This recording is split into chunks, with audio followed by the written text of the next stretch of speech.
A Peoria artist opens her studio to the public. That's just one of the things you'll want to hear about to start your day for Friday, June 21st. I'm Colin Shope, and this is WCBU's On Deck.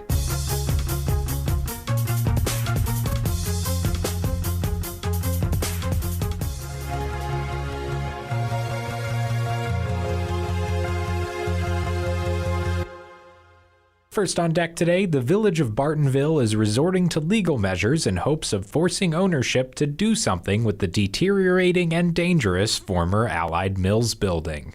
WCBU's Joe Deacon reports. Mayor Leon Ricca says the village has taken property owner Lord Mike Williams to court over more than $80,000 in unpaid fines for code violations. Ricca says they're issuing the maximum $750 fine every day because the abandoned 11-story tower is unsafe. There's no 6-foot fence around it. It's not boarded up. So right now he's accumulating thousands upon thousands of dollars in fines. You know, we're working to end this standoff basically and get it down. Ricca says the village already missed one chance at grant funding to demolish the building. There is federal money to help take it down, and we had that opportunity a couple of years ago, but the owner didn't want to. It has to be owned by the village for us to tear it down. And we didn't own it, and he wouldn't turn it over to us. Ricca says none of the property fines have been paid. The mayor says he has not spoken to Lord Mike, but the village attorneys have been in contact with him. Ricca says the village hopes the legal steps can lead to Bartonville acquiring the property and pursuing new funding. It's very, very expensive. You're talking $1.5 million, $2 million to tear that building down. We don't have that kind of money just sitting around. WCBU reached out to Lord Mike multiple times for comment. He has not responded. For WCBU's On Deck, I'm Joe Deacon.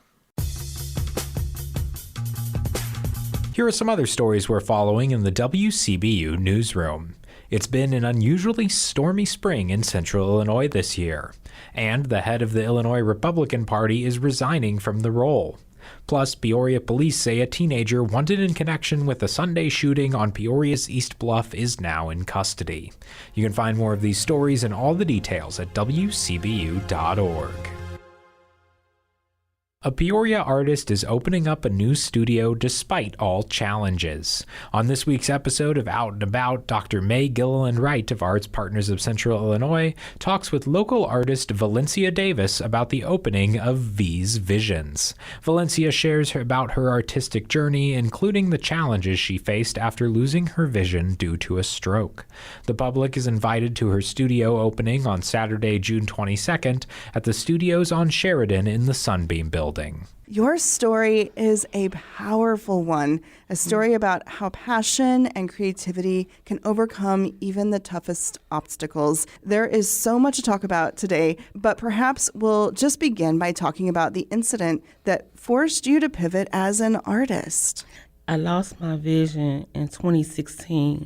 I was a makeup artist for 30 years, skincare specialist for 10. I have diabetes, so I had a stroke in 2016, and it took away my vision. From there, you know, when you lose something like that and you've been able to see all your life, it's a change. And so I've always been outgoing, bubbly, but this time you have to learn how to do everything all over again. So it's quite frustrating. And I was depressed because I lost my vision.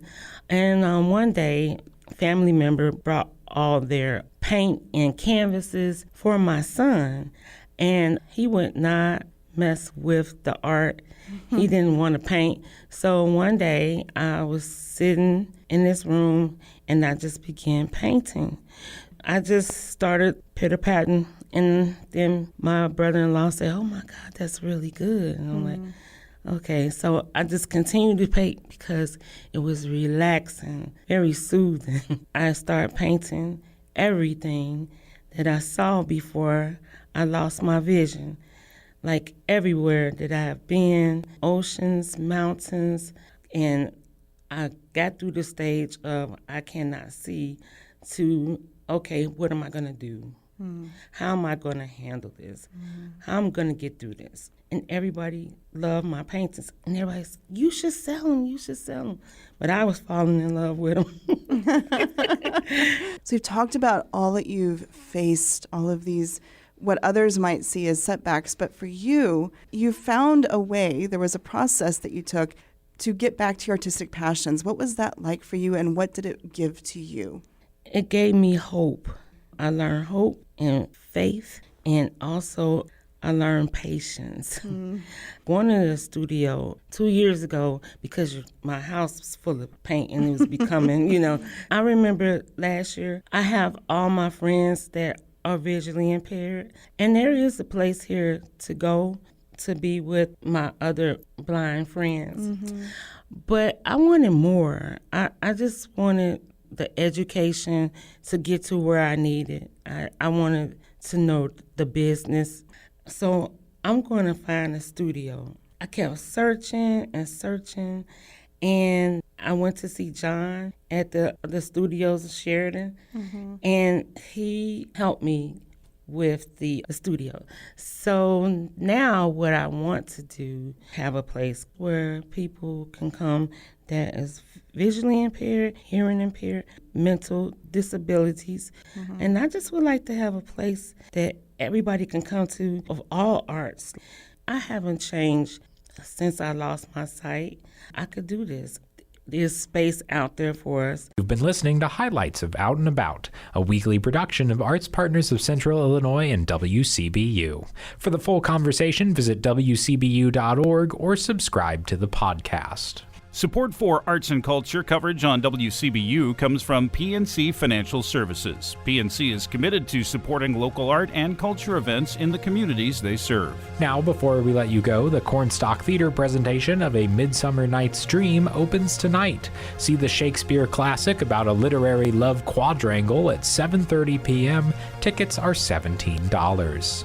And that's all for today. You can subscribe to WCBU's On Deck podcast on the NPR app, Apple, or Spotify.